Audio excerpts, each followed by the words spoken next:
Saudara, dua korban longsor di Kecamatan Bastem Utara, Kabupaten Luwu, Sulawesi Selatan masih menjalani perawatan intensif. Keduanya dirawat di rumah sakit berbeda di Kabupaten Toraja dan Toraja Utara, Sulawesi Selatan. Dua korban selamat longsor di Bonglo, Kecamatan Bastem Utara, Kabupaten Luwu ini dirawat di dua rumah sakit berbeda di Sulawesi Selatan. Salah satunya Seni yang kini dirawat di RSUD Laki Padada, Tanah Toraja. Seni berhasil diselamatkan warga dan petugas tim SAR gabungan saat longsor terjadi dan langsung dievakuasi ke rumah sakit dalam kondisi kritis.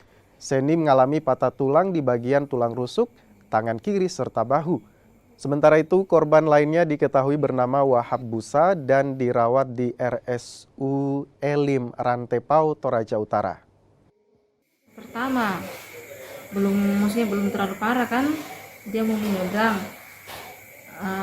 Dikasih tinggal di motornya karena dia suruh anak-anak kasih menyeberang motornya tapi langsung ada longsor besar susulan. Nah, bawaan.